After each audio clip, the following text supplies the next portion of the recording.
হৃদয় থেকে অহংকার তুলে দেওয়ার জন্য প্রথমেই আল্লাহ তাআলা আদম আলাইহিস সালামকে সালামের প্রশিক্ষণ দিয়ে দিলেন। পড়েন সুবহানাল্লাহ।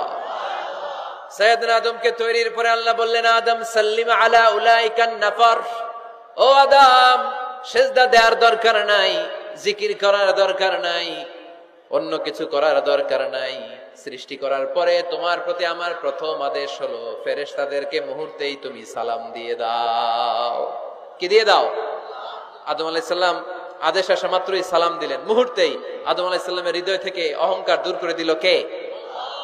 এজন্য আমরাও আগে আগে সালাম দিব। আগে আগে মুরব্বীরা বাচ্চাদেরকে দিবেন, বাচ্চারা মুরব্বীদেরকে দিবেন, স্বামী স্ত্রীকে, স্ত্রী স্বামীকে, ছেলে বাবাকে, বাবা ছেলেকে।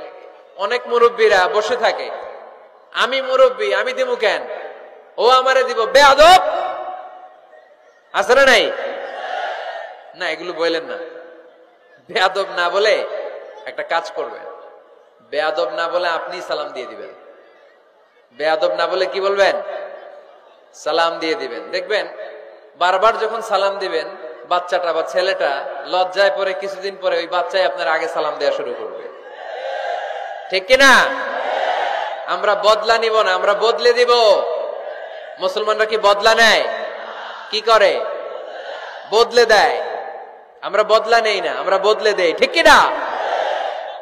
আমাদের আচরণে, আমাদের বিনয় দিয়ে, আমাদের ভালোবাসা দিয়ে আমরা বদলে দিব।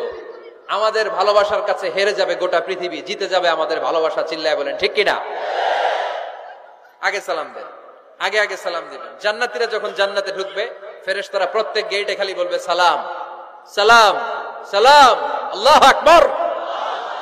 জান্নাতীরা যখন জান্নাতে ঢুকবে ফেরেশতারা বলবে সালামুন আলাইকুম তিবতুম ফাদখুলুহা খালিদিন। ও জান্নাতীরা জান্নাতে প্রবেশ করেন, আল্লাহর পক্ষ থেকে আপনাদের জন্য রইল সালাম। আপনাদের জন্য কি? তাহলে জান্নাতে একে অপরের সাথে দেখা হলে সেখানে কি দেয়া হবে? সালাম। তাই নিজের পরিবারে যারা জান্নাতের আমেজ উপভোগ করতে চান তারা সালাম দিন। পরিবারটারে যারা জান্নাতি বানাতে চান ঘরে ঢুকেই কি দিবেন? সালাম দিন আর সালামাতে থাকুন। প্রথম ফর্মুলা বুঝতে পারছেন? ঘরে শান্তি আনার প্রথম ফর্মুলা কি? আওয়াজ করে বলতে হবে, সেটা কি? সালাম। 2 নম্বর ফর্মুলা, ঘরে যারা সুখ শান্তি রাখতে চান ঘরের মধ্যে কোনো ছবি টাঙিয়ে রাখা যাবে না। যাবে? মূর্তি রাখা যাবে না। যাবে?